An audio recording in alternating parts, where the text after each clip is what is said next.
नमस्कार दोस्तों, स्वागत है आपका टुडे एग्जाम पर। दोस्तों, जैसा कि हम लोग रेलवे के विभिन्न आगामी एग्जाम जैसे आरआरबी, एनटीपीसी, ग्रुप डी इत्यादि के लिए जो 30 सीरीज देख रहे थे, आज हम 30 सीरीज में क्लास नंबर 12 को देखेंगे। इससे पहले हमने आपको 11 क्लास करा दिया है। साथ ही जो भी बच्चे कंटेंट बाय करे हैं उनको कंटेंट की पीडीएफ भी दे दी गई है। आशा करते हैं कि आप वीडियो देखने के बाद पीडीएफ से रिवीजन भी कर रहे होंगे और अपने तैयारी को एक नई दिशा दे रहे होंगे। चलिए शुरू करते हैं आज का ये क्लास। हमारा एक ही कहना है, पढ़ो तो सिर्फ पास होने के लिए, वरना पढ़ते तो बहुत है जी। हाँ, 1500 पोस्ट के लिए जो है 10-10 लाख फॉर्म आ जाते हैं, तो 10 लाख क्या पास हो जाएंगे? उसमें से तो 1500 के अलावा सब हटने ही वाले हैं ना।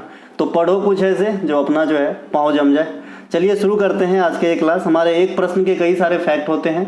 ये फैक्ट आपको जरूर कवर करते चलना है, क्योंकि जो प्रश्न मैं एक बार करा दूंगा एक चैप्टर के जैसा काम करता है। जितने भी मुझे लगता है कि एग्जाम में आ सकते हैं, इनसे बातें मैं जगह पर ही कर लेता हूँ। और आपको पता होगा कि मैं लिंकिंग प्रोसेस से पढ़ाता हूँ, एक जैसे चीज़ को एक जगह। तो ये आपके लिए बहुत ही अच्छे है। जिन्होंने सीख लिया समझ लो सफल हो गए। तो भैया आप लोग शुरू से अंत तक बने रहिएगा बिना किसी बातों को स्किप किए हुए। हमारा कोई सा भी कंटेंट चाहिए, इस मोबाइल नंबर पे आप व्हाट्सएप मैसेज करके कंटेंट को एक छोटी सी फी अदा करके प्राप्त कर सकते हैं और जीके जीएस का 1 स्टेप सोल्यूशन पा सकते हैं। और ये कितने इफेक्टिव है अब आपने भी सुन रखा होगा। ये एसएससी के लिए अवेलेबल है, रेलवे के लिए अवेलेबल है, बिहार एसएससी के लिए अवेलेबल है ना, दिल्ली पुलिस इत्यादि के लिए अवेलेबल है। तो आप लोग ले सकते हैं और अपने जर्नी को सुगम बना सकते हैं। डिस्क्रिप्शन में लिंक है, लिंक के थ्रू भी आप व्हाट्सएप पे जाएंगे, वहाँ से कंटेंट को बाय करेंगे। पहला जो प्रश्न है, 1943 में भारतीय भूभाग का कौन सा हिस्सा अंग्रेजों से मुक्त होने वाला पहला हिस्सा बना था?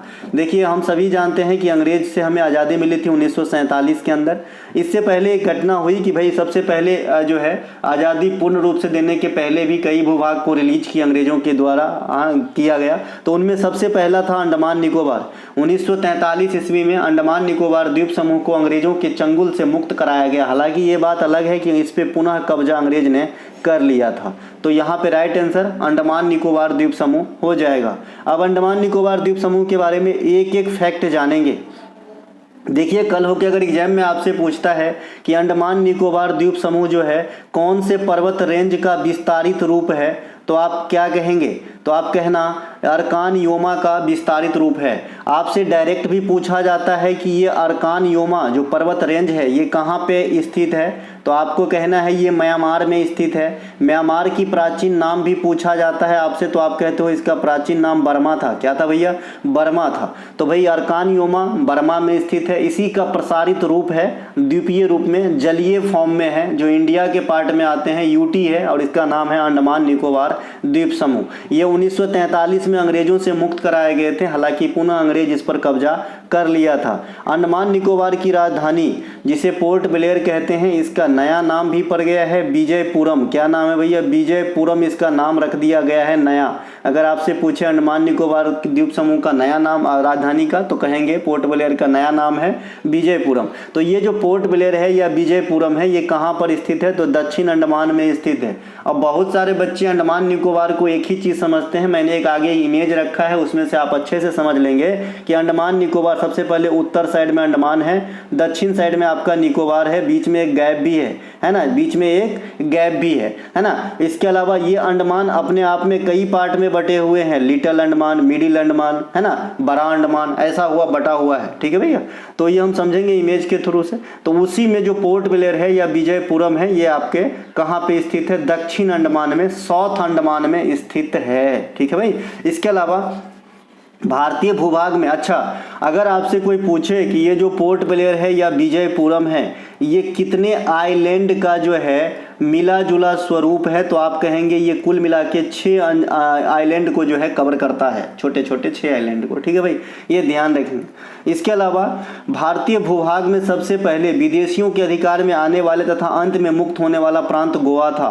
आप सभी को पता होगा कि गोवा जो है 1510 ईस्वी में जो है अधीन हो गया था, अधीनता के अंतर्गत चले गए थे, और सबसे लास्ट में 1961 में रिलीज करवाया गया था। तो एक पॉइंट यहाँ गोवा से रखेंगे, है ना। 1961 में गोवा जो है पुर्तगालियों से मुक्त कराया गया था और 1510 में जो है पुर्तगालियों के द्वारा कब्जा किया गया था गोवा पे। तो इसका मतलब कतई नहीं होता है कि गोवा जो है 1961 में राज बना। गोवा 1987 में राज बना था। इस बात की चर्चा हम आगे करेंगे। ठीक है भाई। तो ये ध्यान रखेंगे, सबसे पहले अधीनता को प्राप्त करने वाला और सबसे बाद में रिलीज होने वाला, दोनों का आंसर गोवा है ना। गोवा भारत का जो है 25वां राज्य है और इंडिया में क्षेत्रफल के हिसाब से सबसे छोटा राज्य भी है, सबसे छोटा कोस्टल एरिया भी गोवा का ही है, ठीक है। अंडमान एवं निकोबार द्वीप समूह बंगाल की खाड़ी में स्थित है। यह छोटे बड़े कुल मिला के 572 आइलैंड का एक ग्रुप है। देखिए आजकल जो नए अध्ययन आ रहे हैं उसमें 700 से अधिक आइलैंड बताए जा रहे हैं। हालांकि अभी तक आपके एग्जाम में 572 आइलैंड के बेस पे ही क्वेश्चन पूछे जाएंगे, क्योंकि ये 100% नहीं है, ठीक है भाई। इसके अलावा जिनमें अंडमान में 550 तथा निकोबार में 22 आइलैंड बताए गए हैं, तो टोटल हो गए 572, ठीक है। अंडमान निकोबार की उत्पत्ति है ना इंडियन प्लेट तथा बर्मा माइनर के प्लेट के टकराने से हुई है। देखिए इस फॉर्म में एक क्वेश्चन और पूछा जाता है कि हिमालय पर्वत की उत्पत्ति कैसे हुई है। यहाँ पे दूसरे शब्दों में इसी वर्ड को मैं पूछूं कि अर्कान योमा का जलमग्न जो आइलैंड फॉर्म में है उसकी मतलब उत्पत्ति कैसे हुई है, ठीक है। तो भाई अंडमान निकोबार जो अर्कान योमा का प्रसारित रूप है, इसका निर्माण इंडियन प्लेट और बर्मी माइनर के प्लेट के टकराने से हुई है। उसी प्रकार हमने अभी कहा कि हिमालय का निर्माण कैसे हुआ है, तो इंडियन प्लेट और यूरेशियन प्लेट के टकराने से हुआ था, ठीक है। इसके अलावा अंडमान ये कैसा द्वीप है, तो आप कहेंगे ये ज्वालामुखीय द्वीप है। कैसा भैया, ये ज्वालामुखीय द्वीप है। और लक्षद्वीप के बारे में पूछता है कि कैसा द्वीप है, तो आप क्या कहते हो, कोरल द्वीप है। कैसा है, कोरल है, प्रवाल वाला है, ठीक है। इसका मतलब ये नहीं कि अंडमान में प्रवाल नहीं पाए जाते हैं, ठीक है। हर बात की तोड़ है और अच्छे से घर में समझ के जाएंगे तो एग्जाम में गलती नहीं होगी, ठीक है। भारत का एकमात्र सक्रिय ज्वालामुखी वैरण द्वीप है जो आपके अंडमान सागर में स्थित है। अब एक क्वेश्चन अभी हाल में एसएससी ने पूछा था, अंडमान सागर किसके भाग है। ऑप्शन में हिंद महासागर, प्रशांत महासागर, अटलांटिक महासागर, आर्कटिक महासागर दिया गया। तो इसमें कौन सा आंसर होगा, हिंद महासागर, क्योंकि हिंद महासागर का बेटा बंगाल की खाड़ी और बंगाल की खाड़ी का ही पोता क्या, आपका अंडमान सागर। तो ऐसे ध्यान रखेंगे, अंडमान सागर जो है ये आपके बैरन द्वीप है वहाँ पे, और ये भारत का सक्रिय ज्वालामुखी है। अंडमान सागर पार्ट ऑफ हिंद महासागर है ना। ग्रेट अंडमानी, ओंगे, जारवा, सेंटेनली, सोम्पेन, ये निकोबारी, ये सभी जनजातियां हैं जो निवास करते हैं आपके अंडमान निकोबार में, ठीक है। ये जनजाति हैं जिसमें सबसे ज़्यादा पूछे जाने वाले जनजाति हैं सोम्पेन। मैंने इसको याद रखने का बताया था फनी लैंग्वेज में भैया कि ये शैंपेन शराब होता है, उससे याद रखना।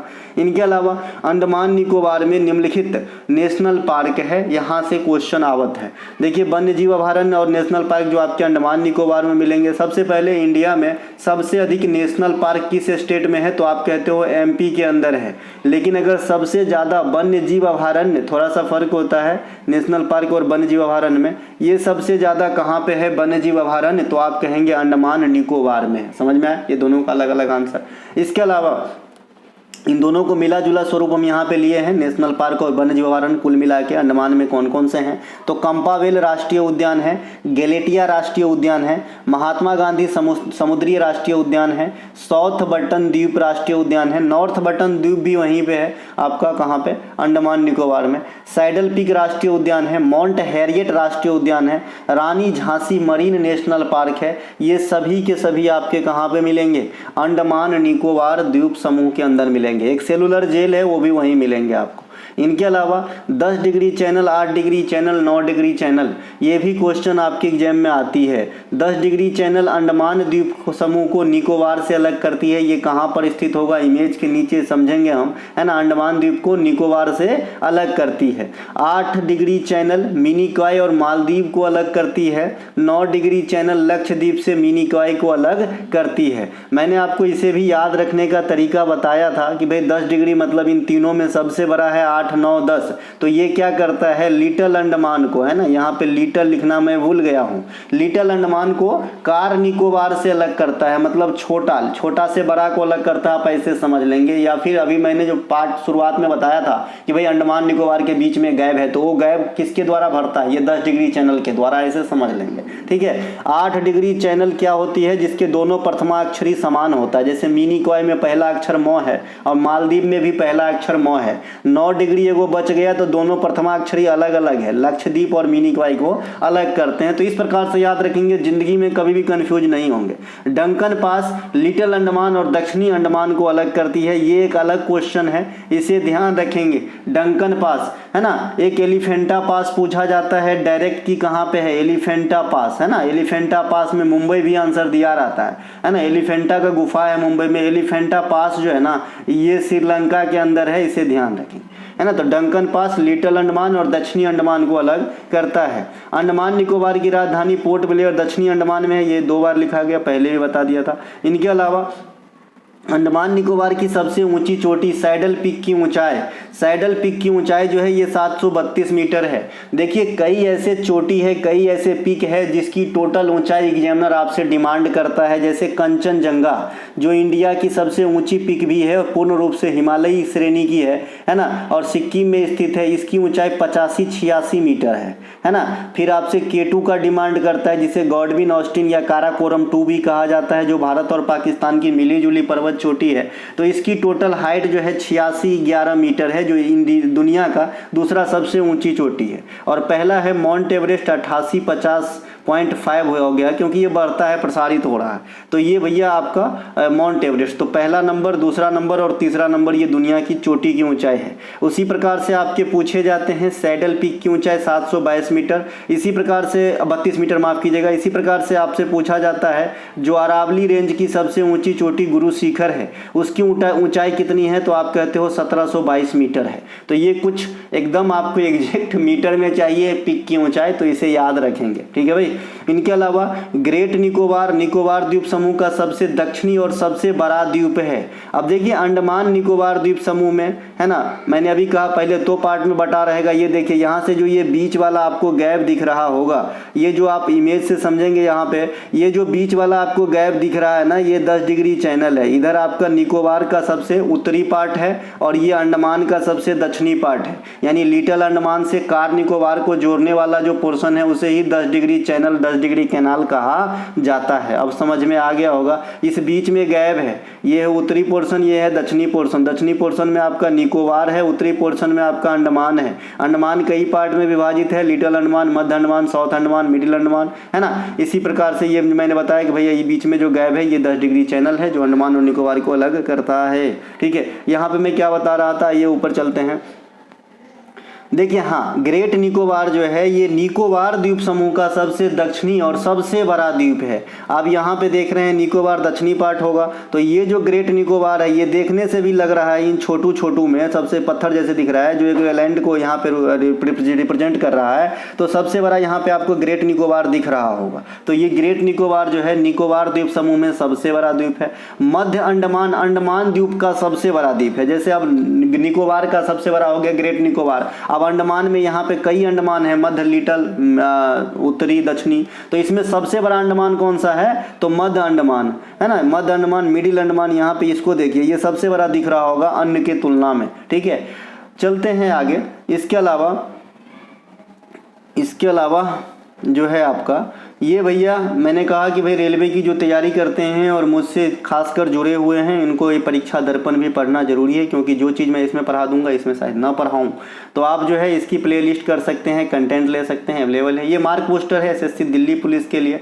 पैरासीटामोल का सेकेंड पार्ट आया मार्क बूस्टर, जो बिल्कुल डिफरेंट है और आपको मार्क इन्हेंस करने के लिए जो है महत्वपूर्ण है।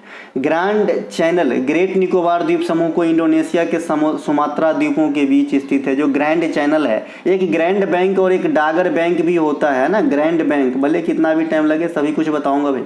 ग्रैंड बैंक और डागर बैंक जो है ये मछली उत्पादन केंद्र का जो है प्रमुख भाग है, और ये आपके अटलांटिक महासागर में पाए जाते हैं। और यहाँ पे प्लैंकटन नामक घास होती है ना, जिस पे मछलियाँ अट्रैक्ट होती है। तो ये ग्रैंड बैंक और डागर बैंक एक अलग चीज़ है। यहाँ पे ग्रैंड चैनल है ना, जो ग्रेट निकोबार द्वीप समूह और इंडोनेशिया के सुमात्रा द्वीप के बीच स्थित है, ध्यान रहेगी। लक्षद्वीप अरब सागर में स्थित है। ये सब अंडमान निकोबार की बात थी सर, अब हम लक्षद्वीप की बात करते हैं। लक्षद्वीप जो है सभी यूटी में, सभी केंद्र शासित प्रदेश में सबसे छोटू है ना, लक्षद्वीप, है ना। और पूरे इंडिया में 28 राज्य और 8 केंद्र शासित प्रदेश, 8 8 16 36 में सबसे छोटा छोटा कहेंगे तो भी आपका लक्षद्वीप ही होगा। सभी भारतीय राज्य तथा केंद्र शासित प्रदेश में सबसे छोटे हैं। इस द्वीप समूह में कुल 36 जो है आपका आइलैंड का पता लगाया गया है, जिसमें कुछ एक पे जो है जनजीवन पलते बढ़ते हैं। इसमें सबसे बड़ा द्वीप एंड्रोट द्वीप है, इसे ध्यान रखेंगे। सबसे छोटा द्वीप को यहाँ पे ब्रीटा द्वीप कहा जाता है और ये प्रवाल निर्मित जो है द्वीप है, कौन सा, लक्षद्वीप। ठीक है भाई। एक क्वेश्चन यहाँ से पूछता हूँ, मिली जुली शब्द मिल रहा है, ब्रीटा आइलैंड भी है, लक्षद्वीप का जो सबसे छोटू आइलैंड है। ब्रीटा डांस कहाँ का है, आप लोग क्वेश्चन की आंसर दीजिएगा। ब्रीटा डांस जो है ये किस स्टेट का है, कई बार बताया हूँ, इसका कंफ्यूजन पेयर भी बताया हूँ। ब्रीटा डांस और ग्रीडा डांस ये दोनों कंफ्यूज करते हैं बच्चों को, तो बताना भाई ब्रीटा कहाँ का डांस है। ऑप्शन दे देता हूँ, पश्चिम बंगाल, मध्य प्रदेश, छत्तीसगढ़ और गुजरात। इसके अलावा निम्नलिखित में से डीआरडीओ द्वारा विकसित एक मल्टी बैरल रॉकेट सिस्टम कौन सा है। तो जो multi barrel rocket system DRDO द्वारा निर्मित किया गया था उसका नाम है पिनाका। क्या नाम है भाई, पिनाक, है ना, पिनाका। अब देखिए मिसाइल कई प्रकार के होते हैं, आप आए दिन सुनते आ रहे हैं। अभी जैसे माहौल गरमाया हुआ है इंडिया पाकिस्तान को लेकर के, तो भाई मिसाइल कई प्रकार के होते हैं, ये आपके लिए जानना बहुत ज़रूरी है। एक होता है भैया क्रूज मिसाइल, एक होता है बैलिस्टिक मिसाइल, एक होता है hypersonic missile, supersonic missile, subsonic missile, ये सब एक ही है। एक्चुअली ये क्रूज मिसाइल का ही पार्ट है। ठीक है भाई। हाइपरसोनिक बहुत ज़्यादा मैक संख्या, बहुत ज़्यादा गति है, बहुत ज़्यादा फास्ट है तो हाइपरसोनिक बोलते हैं, उससे कम होता है तो सुपरसोनिक बोलते हैं, है ना। तो फिलहाल आपको दो चीज ध्यान रखना है, क्रूज मिसाइल और बैलिस्टिक मिसाइल। क्रूज मिसाइल क्या होता है, ये बैलिस्टिक मिसाइल से कम ऊंचाई तक जाती है ना। बैलिस्टिक मिसाइल जो है ये उच्च ऊंचाई तक जाती है, अत्यधिक दूरी को कवर करती है। क्रूज मिसाइल जो है ये कम ऊंचाई पर जाके जो है अपने लक्ष्य को भेजती है, और बैलिस्टिक मिसाइल है मान लीजिए ये ज्यादा दूरी पर जाके लक्ष्य को भेजती है। ये बेसिक डिफरेंस होता है, इतने से आपका काम चल जाएगा। ठीक है भाई। आप जो है इसरो का एग्जाम देने नहीं जा रहे हो, ठीक है, तो इतना ध्यान रखना है। क्रूज मिसाइल थोड़ा कम दूरी को कवर करती है, बैलिस्टिक मिसाइल थोड़ा ज्यादा ऊंचाई पर जाने के बाद लक्ष्य को जो है भेदती है। ठीक है।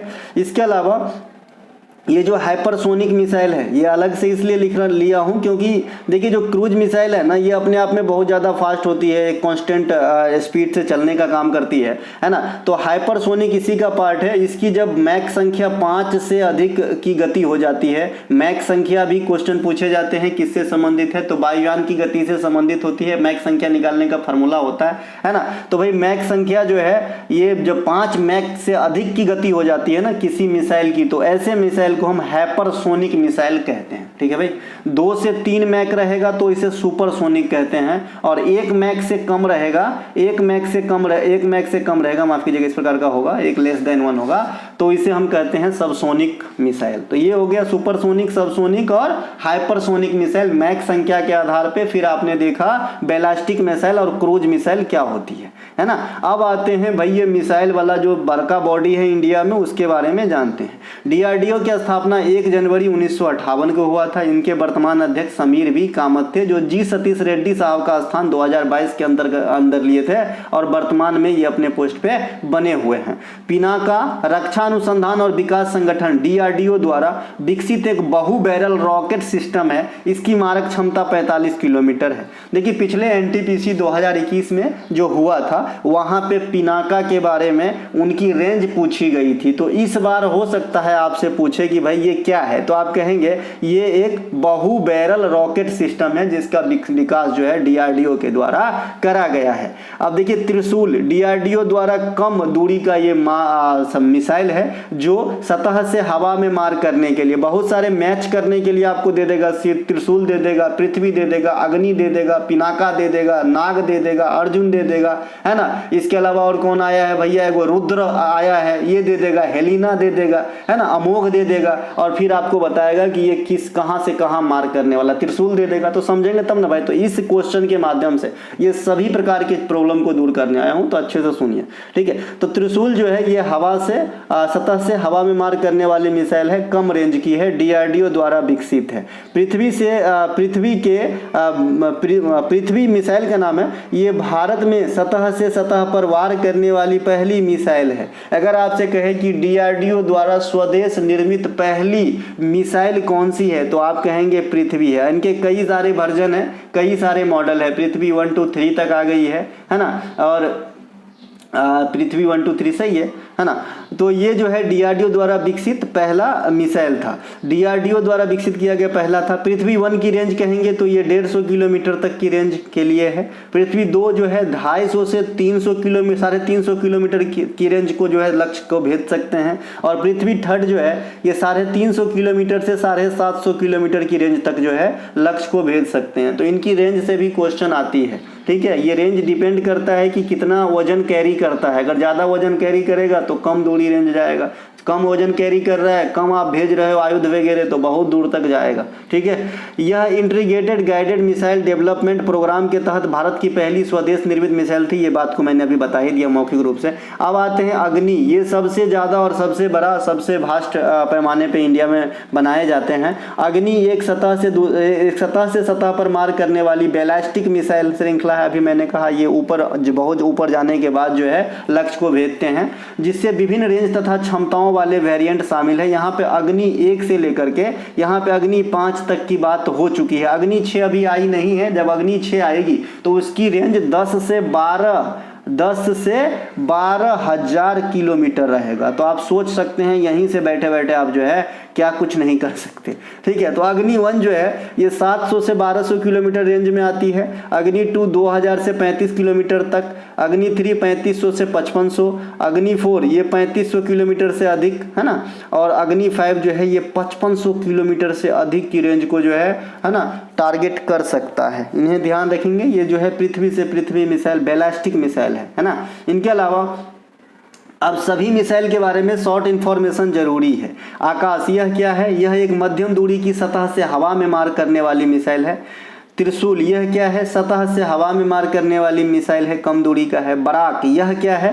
सतह से हवा में मार करने वाली मिसाइल है। ये जो बराक मिसाइल है ना, इसको अभी अभी डीआरडीओ ने एक नया मिसाइल का प्रक्षेपण कर लिया है। अगर वो पूर्ण रूप से सफल हो जाती है तो फिर इस बराक को छुट्टी दे दिया जाएगा, ठीक है भाई। इसके अलावा अस्त्र, यह एक हवा से हवा में मार करने वाला मिसाइल है, अस्त्र, ठीक है, जो लड़ाकू विमान पर स्थापित की जाती है। सगारिका, यह समुद्र में प्रक्षेपित की जाने वाली बैलिस्टिक मिसाइल है। समुद्र में प्रक्षेपित लॉन्च किए जाते हैं, है ना। और ये बैलिस्टिक क्या होता है समझ के ऊपर। पिनाका के बारे में हम क्वेश्चन पढ़ ही रहे हैं कि भाई ये मल्टी बैरल रॉकेट सिस्टम है। ब्रह्मोस क्या है? सबसे पहले ब्रह्मोस से एक और क्वेश्चन पूछा गया था पास्ट में कि भाई ये किन 2 नदियों के नाम पे बनाया गया है। तो इंडिया का ब्रह्मपुत्र नदी है ना, इंडिया का ब्रह्मपुत्र नदी, और रूस के मोस्कोवा नदी, इन दोनों नदी के नाम पे जो है इनका शॉर्ट नाम लिए गए हैं ब्रह्मोस। तो इंडिया और ये रूस का सहयोगी मिसाइल है ना। तो भैया ये कहाँ पे? जो भूमि, समुद्र, हवा से लॉन्च की जा सकती है। सुपरसोनिक क्रूज मिसाइल है। सुपरसोनिक कहने का मतलब है, अभी मैंने बताया था, हाइपरसोनिक, जिसकी मतलब गति कितनी होती है? 5 मैक से अधिक। सुपरसोनिक की गति कितनी बताई थी? 2 से 3 मैक होते हैं, ठीक है। तो 2 से 3 मैक वाला स्पीड रहेगा ब्रह्मोस का। अमोघ, नाग, हेलिना, ये तीनों के तीनों अलग अलग मिसाइल हैं। और ये तीनों कैसा मिसाइल है? एंटी टैंक मिसाइल है। एंटी टैंक मिसाइल के बारे में कहा जाता है कि दागो और भूल जाओ के नीति पे काम करता है। यानी एक बार कमांड दे दिए तो फिर हाथ से छूट जाता है। जैसे बंदूक, आपने बंदूक चला दिया तो गोली को आप थोड़ी ना फिर से जो है कमांड दे सकते हो, है ना। जहां जाना है जिस दिशा में छोड़ दिया चला जाएगा। वैसे ही अमोघ, नाग, हेलिना ये सब एंटी टैंक मिसाइल है ना। यानी दागो और भूल जाओ के सिद्धांत पे कार्य करते हैं। मार्च 2025 में, यानी अभी 1.5 महीना पहले, स्वदेशी रूप से डिजाइन और विकसित ऊर्ध्वाधर प्रक्षेपित कम दूरी की सतह से हवा में मार करने वाली मिसाइल BLSRSMM का सफलतापूर्वक परीक्षण किया गया है, जो आगे चलकर बराक 1 का स्थान लेंगे, जैसा कि मैंने ऊपर में बताया था। तो ये करंट सेक्शन से होगा, डीआरडीओ का पहल है ना। आईफा अवार्ड 2025 में सर्वाधिक अवार्ड जीतने वाली फिल्म लापता लेडीज को कुल कितने अवार्ड से सम्मानित किया गया है? VVI कर लेंगे। लापता लेडीज काफ़ी नाम कमाए हैं। तो ये 10 अवार्ड प्राप्त किए हैं आईफा में, ठीक है भाई। आईफा अवार्ड की शुरुआत 2000 ईस्वी में हुआ था और ये बहुत ज़्यादा पॉपुलर हो चुके हैं इस समय तक। 2025 में जो आईफा अवार्ड की जो शो आयोजित किया गया वो राजस्थान की राजधानी जयपुर के अंतर्गत किया गया था, है ना। भारतीय सिनेमा में सबसे बड़ी मतलब जो अवार्ड है वो आपका दादा साहब फाल्के प्राइज है, जिसकी शुरुआत 1969 में हुई थी। तो ये दोनों बात ध्यान रखेंगे। दादा साहब फाल्के पुरस्कार प्राप्त करने वाले प्रथम व्यक्ति कौन थे इंडिया में, आप लोग मुझे कमेंट कर सकते हैं तो कीजिएगा, वरना कोई ये नहीं है ना। हाइफा अवार्ड 2025 का आयोजन मार्च महीने में जयपुर में किया गया था, जहां लापता लेडीज को 10 अवार्ड दिए गए, जो सर्वाधिक है इस बार के हाइफा अवार्ड में। ठीक है भैया, अगर आप लोगों को अच्छा लग रहा हो तो लाइक भी कर देना, क्योंकि ऐसे तो करोगे नहीं। चलो, सर्वश्रेष्ठ अभिनेता पुरुष में किसे चुना गया है, कार्तिक आर्यन को भूल भुलैया 3 के लिए। ठीक है, अब ये जो अवार्ड आईफा में आए हैं व्यक्तिगत रूप से, ये भी इम्पोर्टेंट होते हैं आपके एग्जाम के लिए। तो सर्वश्रेष्ठ अभिनेता में कार्तिक आर्यन को मिला है भूल भुलैया 3 के लिए। सर्वश्रेष्ठ अभिनेत्री महिला में नितांशी गोयल को लापता लेडीज के लिए दिया गया है आईफा अवार्ड 2025 के वाला जो हुआ है। सर्वश्रेष्ठ सहायक अभिनेत्री जानकी बोरीवाला शैतान के लिए दिया गया है। सर्वश्रेष्ठ सहायक अभिनेता रवि किशन को दिया गया है। मैंने रवि किशन साहब को आईफा अवार्ड लेते देखा भी है, क्यों, और बहुत अच्छे बात उन्होंने स्टेज पे कहा कि बहुत ज़्यादा समय लग गया मुझे यहाँ तक आने में, है ना। काफ़ी मेहनती एक्टर हैं, वर्साटाइल एक्टर हैं। तो यहाँ पे लापता लेडीज़ के लिए सहायक एक्टर के रूप का अवार्ड जो है इन्हें दिया गया है। सर्वश्रेष्ठ फिल्म लापता लेडीज, सर्वश्रेष्ठ निर्देशन किरण राव, है ना, इन्हीं के द्वारा निर्देशित ये पिक्चर है लापता लेडीज। सर्वश्रेष्ठ पार्श्व गायक पुरुष में जुबिन नौटियाल साहब को, है ना, आर्टिकल 370 जो पिक्चर है उसमें जो गाना गाया है दुआ वाला, उनके लिए। और सर्वश्रेष्ठ पार्श्व गायिका, है ना, महिला श्रेया घोषाल जी को दिया गया है आमी जे तोमा के लिए भूल भुलैया 3 के लिए। ठीक है भैया, तो ये जो व्यक्तिगत पुरस्कार है आईफा का, इन्हें भी ध्यान रखेंगे। निम्नलिखित में से समूह 1 का समूह 2 से मिलान कीजिए। हिल्टन यंग समिति, अब हिल्टन यंग समिति से आपका क्या चीज बना था भैया, तो हिल्टन यंग समिति के आधार पे आपका रिजर्व बैंक ऑफ इंडिया का गठन हुआ था 1935 के अंदर, तो यहाँ से मिला दिया। शिवरामन समिति, इसके अनुसार आपका नाबार्ड की स्थापना हुआ था 1982 के अंदर। इसके अलावा नरसिम्हा समिति, नरसिम्हा समिति ग्रामीण बैंक पे मतलब कमेटी था, और ये ग्रामीण बैंक की स्थापना हुई थी इंडिया में 1975 में। और मालेगाम समिति, ये NBFC MFI के लिए जो है सिफारिश किए थे, 2011 की बात है। तो ये जो है आपको ध्यान रखना है, इस प्रकार से आंसर आपको मिला देना है। नीचे हमें आंसर मिला दिए थे। फिरवानी समिति के अनुसार नेशनल स्टॉक एक्सचेंज के स्थापना की सिफारिश की गई थी। जो NSE होता है, नेशनल स्टॉक एक्सचेंज, इसकी स्थापना फिरवानी समिति के अनुसार किया गया था, है ना। एशिया का सबसे पुराना स्टॉक एक्सचेंज कौन सा है, बॉम्बे स्टॉक एक्सचेंज है, BSE है। इसकी स्थापना कब हुई थी, 1875 में हुई थी। इंडिया में जो भी शेयर बाजार होते हैं उनको रेगुलेट करने वाला बॉडी कौन सा है, सेबी की स्थापना कब हुई थी, 1988 में हुई थी। और इसे वैधानिक दर्जा कब दिया गया था, 1992 में दिया गया था। मुख्यालय कहाँ पे रहेगा, मुंबई में रहेगा। तुहीन कांत पांडे जो है नया अध्यक्ष बन गया है सेबी के अंदर, माधवी पुरी बुच का स्थान लिए हैं, जो सेबी के अंदर प्रथम महिला अध्यक्षा बनी थी। ठीक है भाई, अब आते हैं यहाँ पे। भारत में गरीबी का आकलन अब नीति आयोग के टास्क फोर्स के द्वारा सांख्यिकी और कार्य कार्यान्वयन मंत्रालय MOSPI के तहत राष्ट्रीय नमूना सर्वेक्षण के डेटा के अनुसार तैयार किया जाता है। पहले जब नीति आयोग नहीं था तब बात अलग था, लेकिन अब जब नीति आयोग है ना, जो 2014 से अस्तित्व में है, 15 से, तो भैया ये जो है आपका इनके द्वारा जो टास्क फोर्स होते हैं, इन्हीं के द्वारा जो है गरीबी का आकलन किया जाता है इंडिया के अंदर। अब गरीबी के ऊपर कई सारे कमेटी हैं जो आपके एग्जाम में आते हैं, जैसे VM दांडेकर और N रथ, ये मिली जुली कमेटी 1971 में आया था। और ये राष्ट्रीय नमूना सर्वेक्षण के डाटा के अनुसार भारत में गरीबी पे पहला व्यवस्थित आकलन किया था। तो ये भी VVI कर लेंगे। जिस प्रकार से आपसे क्वेश्चन पूछा जाता है कि भारत में राष्ट्रीय आय का अनुमान सबसे पहले किसके द्वारा लगाया गया था, ऑप्शन में राष्ट्रीय सांख्यिकी संगठन भी होता है, नीति आयोग भी हो सकता है ना। इसके अलावा दादा भाई नौरोजी भी ऑप्शन में होते हैं, और राइट आंसर दादा भाई नौरोजी होता है। उसी प्रकार से ये VM दांडेकर साहब जो हैं भारत में गरीबी का बढ़िया एक्यूरेट आकलन लगाने वाले पहले कमेटी थे, तो इन्हें ध्यान रखेंगे। ठीक है भाई, इसके अलावा इस प्रकार के और कई सारे क्वेश्चन हैं कि भारत के लिए शहरों की पूर्ण रूप से जनगणना कराने वाले पहले कौन थे, ढाका का कराया गया था, है ना। भारत के लिए बजट पेश करने वाले पहले व्यक्ति कौन थे, इस प्रकार से। गरीबी रेखा में संबंधित कुछ समितियां, जैसे अलग समिति, लकड़वारा समिति, सुरेश तेंदुलकर समिति इत्यादि आज़ादी, ये सभी गरीबी से संबंधित है ना। नाबार्ड की स्थापना 12 जुलाई 1982 को शिवरामन समिति की अनुशंसा पे किया गया था। आज के मुख्यालय, एक सेकंड, नाबार्ड के मुख्यालय जो है ये आपके कहाँ पे है, मुंबई में है। वर्तमान अध्यक्ष केवी सजी है जो राजू चिंताला का स्थान लिए थे। क्षेत्रीय ग्रामीण बैंक की स्थापना 1975 में नरसिम्हम समिति इस पे काम किए थे और 1975 में इसकी स्थापना होती है। अब यह स्थापित नहीं होते इंडिया के अंदर, ठीक है। और गोवा और सिक्किम में कोई भी आपका क्षेत्रीय बैंक कार्यरत नहीं है, इन्हें भी ध्यान रखेंगे, ठीक है। अच्छा, मैं मिसाइल वाले क्वेश्चन में एक बात बताना भूल गया, छोड़ूंगा तो नहीं, बता देता हूं क्योंकि यहाँ से भी क्वेश्चन पूछे जाते हैं, ठीक है भाई।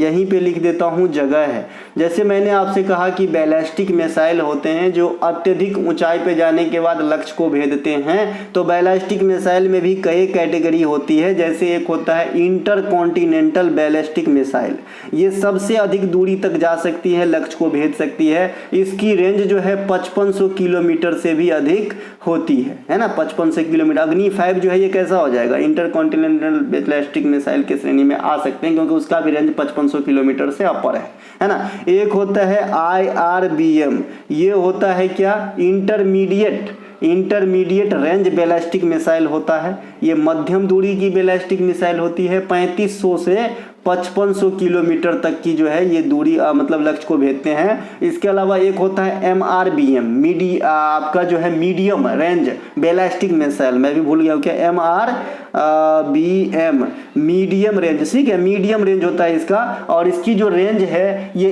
1000 से 3500 किलोमीटर की जो है लक्ष्य को भेजते हैं। और सबसे एक छोटू होता है SRBM, short range ballistic missile, है ना, शॉर्ट रेंज बैलिस्टिक मिसाइल। इसकी जो मारक क्षमता है 300 से 1000 किलोमीटर तक है। ये भी काफी इंपॉर्टेंट है, कभी कभी इसके फुल फॉर्म ही डायरेक्ट एग्जामिनर आपसे डिमांड करता है। तो ICBM का इंटरकॉन्टिनेंटल कहेंगे, है ना, IR का हम कहेंगे इंटरमीडिएट, और RBM का, है ना, रेंज बैलिस्टिक मिसाइल, M का कहेंगे जो मीडियम रेंज बैलिस्टिक मिसाइल, और SRBM का कहेंगे शॉर्ट रेंज बैलिस्टिक मिसाइल, ठीक है भैया। 1 मिनट टाइम लिया, काम की बात बताया हूँ, है ना। अब हम आते हैं आगे, ये सब तो हो ही गया था। अच्छा नहीं, ये मालेगाम समिति नहीं हुआ था। NBFC-MFI के लिए एक अलग श्रेणी का गठन मालेगाम समिति के सिफारिश पे करे गए थे, इन्हें भी ध्यान रखेंगे। भारत में GST लाए गए थे ना, तो उनके लिए एक जो है कार्य समिति का गठन किया गया था, उनको लीड किए थे विजय केलकर, तो इसीलिए हम कहते हैं कि GST पर जो समिति है, रिपोर्ट है, वो विजय केलकर की है। इनके अलावा राजा चलैया समिति 1991 में आया था। ये टैक्स के ढांचे यानी कर के जो ढांचे हैं उस पर सुधार की बात करते हैं। भारत का एकमात्र परमाणु रिएक्टर जो यूरेनियम 233 को ईंधन के रूप में इस्तेमाल करते हैं, इनका नाम है कामनी। कामनी जो परमाणु रिएक्टर है ये दुनिया का एकमात्र थोरियम आधारित परमाणु रिएक्टर भी है। सबसे पहले परमाणु रिएक्टर में ईंधन के रूप में आप थोरियम का भी इस्तेमाल कर सकते हो, आप प्लूटोनियम का इस्तेमाल भी कर सकते हो, और आप यूरेनियम का, जो सबसे ज़्यादा है ना पॉपुलर ईंधन है यूरेनियम 235, क्योंकि आप सभी जानते हैं कि यूरेनियम के कई सारे समस्थानिक होते हैं, 235, 233, है ना, 238, तो यूरेनियम 235 का ज़्यादा इस्तेमाल होता है, ठीक है भाई। तो ये तीनों आप जो है ईंधन के रूप में इस्तेमाल कर सकते हो, कौन सा, नाभिकीय रिएक्टर के अंदर। तो जो कामनी है इंडिया के अंदर, ये 233 का इस्तेमाल तो करता ही करता है, साथ ही ये थोरियम पर आधारित दुनिया का पहला जो है नाभिकीय रिएक्टर भी है। कामनी को किसके द्वारा बनाया गया है, तो बार्क के द्वारा, भाभा एटॉमिक रिसर्च सेंटर के द्वारा जो ट्राम्बे महाराष्ट्र के अंदर है, और Indira Gandhi centre for atomic research IGGAR, इन दोनों की जो है मिली जुली प्रयास से कामनी को बनाया गया था। और इसे कहां पर स्थापित किया गया है, तो कलपक्कम तमिलनाडु में स्थित है, यहीं पर जो है स्थापित किया गया है कामनी रिएक्टर को 1989 में, ठीक है। तो basic moral of the story ये भैया यूरेनियम 233 का इस्तेमाल और थोरियम का इस्तेमाल करने वाला रिएक्टर है जो कलपक्कम में स्थापित है, और बार्क और इंदिरा गांधी IGGAR के द्वारा निर्मित है।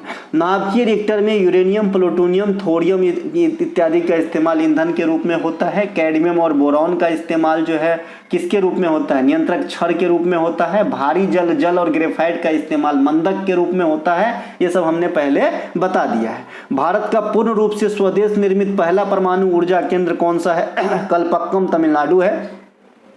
कुडनकुलम यह भी तमिलनाडु में है, जो इंडिया में वर्तमान समय में सबसे ज़्यादा बिजली का उत्पादन करता है। कुडनकुलम यानी सबसे ज़्यादा जो है ऊर्जा का उत्पादन क्षमता के अनुसार कुडनकुलम का है, ये भी तमिलनाडु में है। भारत के अंटार्कटिका में स्थित और अंटार्कटिका और आर्कटिक में स्थित, यहाँ से भी कन्फ्यूजन क्रिएट होता है। सबसे पहले अंटार्कटिका, इसे अपन साउथ पोल कह सकते हैं यानी दक्षिणी ध्रुव के तरफ, है ना, और एक होता है आर्कटिका, ये आपके नॉर्थ पोल हो जाते हैं। तो ये दोनों अलग अलग चीज़ हैं। बच्चे कई बार हिमाद्री देखते हैं, कई बार दक्षिण गंगोत्री देखते हैं, कन्फ्यूजन में आ जाते हैं, दिक्कत है ना भैया। भारत के द्वारा अंटार्कटिका में स्थित पहले रिसर्च सेंटर दक्षिण गंगोत्री था, जिसकी स्थापना 1984 में किया गया था, यानी दक्षिणी भाग में, ठीक है। लेकिन बाद में इसे 1990 में बंद कर दिया गया सम रीजन से। इसके अलावा दूसरी बार रिसर्च सेंटर मैत्री की स्थापना 1989 में हुई अंटार्कटिका में, और ये अभी जो है कार्यरत है। और तीसरी बार 2012 में भारतीय रिसर्च सेंटर खोला गया। तो यहाँ पे कुल मिला के 3 रिसर्च सेंटर खोला गया, जिनमें 2 जो है आपका वर्किंग में है। कहाँ पे? अंटार्कटिका में। एक आर्कटिक क्षेत्र में नॉर्थ पोल में भारत का एकमात्र रिसर्च सेंटर है, जिसे 2008 में खोला गया और जिसका नाम हिमाद्री है, ठीक है भाई। इनके अलावा अप्सरा भारत की पहली नाभिकीय रिएक्टर थी। अगर आपसे पूछे कि भारत की पहली नाभिकीय रिएक्टर, तो आप कहेंगे अप्सरा। इसके अलावा इसका निर्माण हुआ था 1956 में। हालांकि ये जो प्रोडक्शन की बात करते हैं तो 1957 में देना स्टार्ट किया था, तो निर्माण ही आज तक पूछे जाते हैं तो 1956 ही मारेंगे। और ये ट्राम्बे महाराष्ट्र में स्थापित करे गए थे।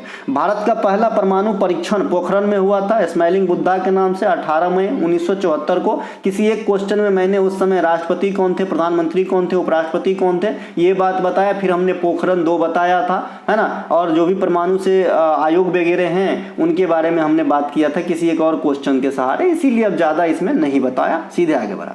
इसके अलावा देवा शरीफ मेला, मनेश्वर मेला, नौचंदी मेला, इनमें से कौन सा एक उत्तर प्रदेश में नहीं लगती है? तो जो मनेश्वर मेला है ये उत्तराखंड का मेला है, न कि उत्तर प्रदेश का है ना। उत्तर प्रदेश के प्रमुख मेलाओं में आएंगे देवा शरीफ मेला, रामायण मेला, ये चित्रकूट में लगता है, चित्रकूट जिसे स्थानीय भाषा में करवी भी कहा जाता है ना, भगवान राम से संबंधित जगह है। इसके अलावा नौचंदी मेला, ये मेरठ में लगता है। काम्पिल्य मेला, देखिए काम्पिल्य मेला ना जैन धर्म के गुरु के जो है याद में मनाया जाता है, लगाया जाता है, तो इसे भी ध्यान रखेंगे। ये जैन धर्म वाला मेला है काम्पिल्य मेला, उत्तर प्रदेश में लगता है ना, ये भी एक बहुत बड़ी बात। इसके अलावा ताज महोत्सव नहीं लिखा गया, अच्छा त्योहार में लिखेंगे, ये मेला है, ठीक है भाई। उत्तर प्रदेश के प्रमुख त्योहार महोत्सव और त्योहार में आएंगे तो खिचड़ी महोत्सव, खिचड़ी जिसे मकर संक्रांति कहते हैं हम लोग, तो उत्तर प्रदेश में मकर संक्रांति को खिचड़ी के नाम से मनाया जाता है, तो यहाँ पे खिचड़ी हो जाएगा। लठमार होली, ये बरसाना प्रांत में जो है आपका मनाया जाता है, होली के समय लठमार होली काफी पॉपुलर है। कुंभ महोत्सव, कुंभ मेला प्रयागराज में लगती है। अब तो एनसीईआरटी के बुक में मुगल को हटा के ये कुंभ वाला समावेशित करने की बात कही जा रही है ना। इनके अलावा कजली महोत्सव, ये भी उत्तर प्रदेश में है। देव दिवाली का त्योहार, ये उत्तर प्रदेश में दिवाली के 15 दिन के बाद मनाई जाती है। ताज महोत्सव, ये आगरा में मनाए जाते हैं। तो ये सब जो महोत्सव है, त्योहार है, ये उत्तर प्रदेश की है सर। उत्तर प्रदेश के प्रमुख नृत्य में आएंगे चरकुला डांस, ये उत्तर प्रदेश में पूछे जाते हैं। कजरी डांस काफी पॉपुलर है। नटबड़ी, है ना, नौटंकी, झूला, चैती, ये सभी के सभी उत्तर प्रदेश। बाद बाकी जो शास्त्रीय नृत्य की बात करते हैं उत्तर प्रदेश के तरफ से, तो कथक को पकड़ लीजिएगा, हालांकि ये उत्तर भारत की शास्त्रीय नृत्य है।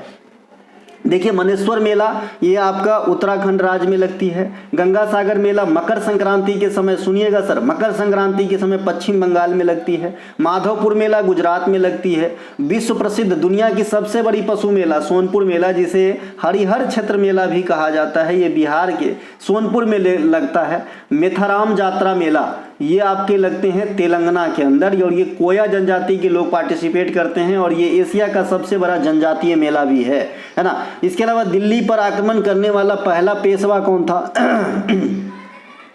कहने का मतलब है, मैं इसलिए बताया कि एनसीईआरटी के बुक से मुगल वाला चैप्टर को हटाया जा रहा है, तो इसके मतलब ये नहीं कि आप लोग जो है कुछ भी जो मुगल है या फिर दिल्ली सल्तनत वगैरह हैं उनके कुछ पढ़ के मत रखना। एग्जामिनर का कोई भरोसा नहीं है, पूछ भी सकता है, तो आप जो है डिलीट करने की कोशिश ना करना। हाँ, अब नहीं पढ़ोगे तो चलेगा, ठीक है भाई। दिल्ली पर आक्रमण करने वाला पहला पेशवा कौन था? क्योंकि अगर पूछेगा और नहीं बना पाओगे तो आपका घाटा है ना, इसीलिए कहना है कि भाई ना, अब आगे नहीं पढ़ेंगे, है ना, लेकिन जो पढ़े हैं उनको थोड़ा बहुत ध्यान में रखेंगे, क्योंकि एग्जामिनर अपने साथ जो है ना फिरकी भी ले सकता है अपना, है ना। दिल्ली का आक्रमण करने वाला पहला पेशवा कौन था? बाजीराव प्रथम। दिल्ली पर आक्रमण करने वाले जो पहला पेशवा था वो बाजीराव प्रथम था। अब पेशवा क्या होता था? मराठा साम्राज्य के अंतर्गत प्रधानमंत्री के पोस्ट को पेशवा कहा जाता था। ठीक है भाई।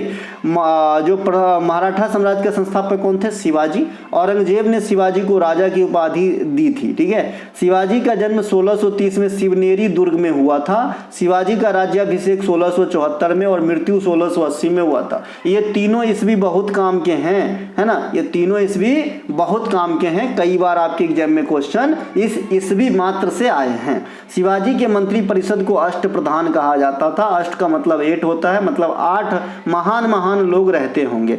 शिवाजी और राजा जय सिंह के बीच पुरंदर की संधि हुई थी 1665 ईस्वी में, इन्हें भी ध्यान रखना है। शिवाजी का उत्तराधिकारी संभाजी साहब हुए। पेशवा शिवाजी या मराठा साम्राज्य में प्रधानमंत्री का पद हुआ करता था। मराठा साम्राज्य के अंतिम पेशवा कौन थे?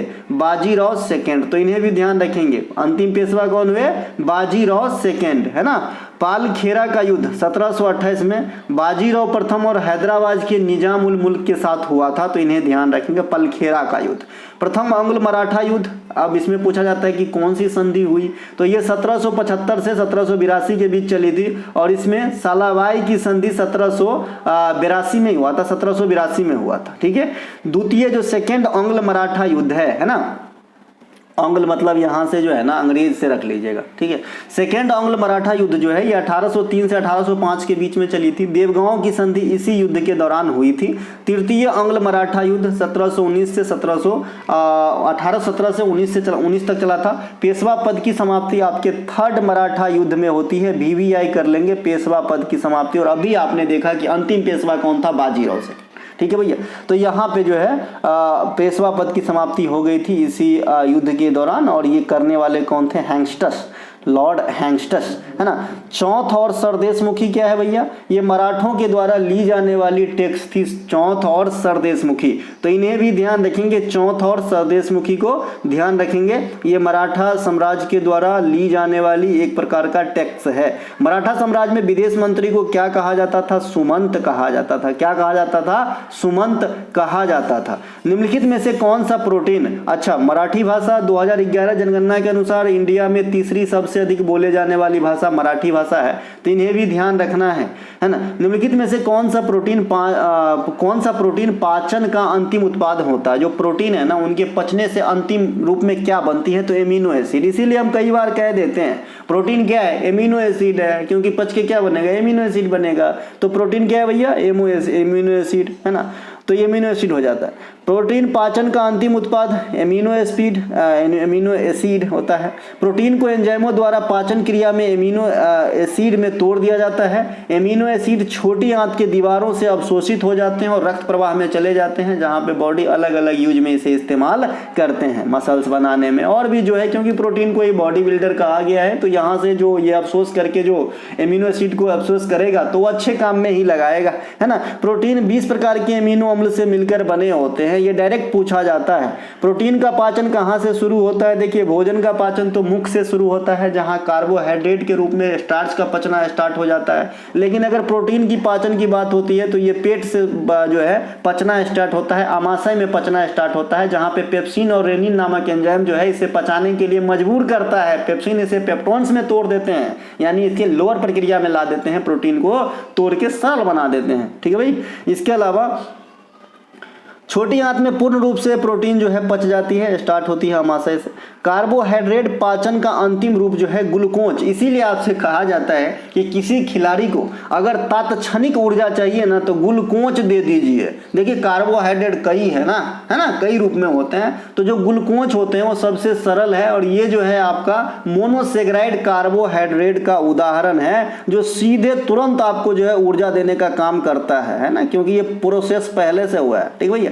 तो जो कार्बोहाइड्रेट पच के बनेगा ग्लूकोज, और आप सीधे ग्लूकोज ले लिए तो पचाने भर का जो टाइम है वो बच गया ना, सीधे एनर्जी देने का काम ना करेगा भाई। तो इसीलिए कहा जाता है कि ग्लूकोज पी लो और ग्रुप डी की दौड़ जाओ। ठीक है भाई। तो ये हो गया। और दरोगा का दौड़ भी दौड़ जाओ भाई, है ना। किसी को बुरा नहीं लगना चाहिए भाई, एक तो मजाक किया हूँ, है ना। कोई भी नौकरी छोटी बड़ी नहीं होती हमारे ख्याल में। चलिए इसके अलावा कार्बोहाइड्रेट या स्टार्च का पाचन मुख से स्टार्ट हो जाता है। वसा के पाचन का अंतिम उत्पाद फैटी एसिड होता है, फैटी एसिड होता है सर, और ग्लिसरॉल भी होता है। वसा का पाचन पूर्ण रूप से छोटी आंत में होता है, इसीलिए कहा जाता है कि भोजन की मैक्सिमम पार्ट की जो पूर्ण रूप से पाचन होती है वो छोटी आंत में हो जाती है। हालांकि जल और कुछ अन्य पदार्थ का अवशोषण बड़ी आंत में भी होती है जो नहीं पच पाती है, ठीक है, लेकिन मुख्य रूप से छोटी आंत में पच जाती है सभी चीज, और सबसे अधिक दिन समय तक जो है छोटी आंत में ही भोजन रहते हैं। सबसे अधिक दिन तक रहेगा तो फिर दिक्कतें नहीं थी कमाने की। प्रोटीन को बॉडी बिल्डर भी कहा जाता है ना। इसके कमी से कई प्रकार के रोग होते हैं, जैसे क्वासी-योरकर रोग होते हैं, मरामसस रोग होते हैं, एनीमिया भी हो सकती है, खून वगैरह की कमी हो सकती है। शरीर में ऊर्जा देने वाले घटक कौन है भैया? प्रोटीन है, कार्बोहाइड्रेट है, वसा है। ये क्या काम करते हैं? ऊर्जा देने का काम करते हैं। विटामिन और जल की जो है ऊर्जा नहीं देते हैं। आवश्यकता से अधिक कार्बोहाइड्रेट ग्लाइकोजेन के रूप में भंडारित कर लिए जाते हैं शरीर में, इसे भी ध्यान रखेंगे। और ये काम करता है लीवर, है ना। आगा खां, मोहम्मद अली जिन्ना तथा भीमराव अंबेडकर में से कौन तीनों गोलमेज सम्मेलन में उपस्थित नहीं हुए थे?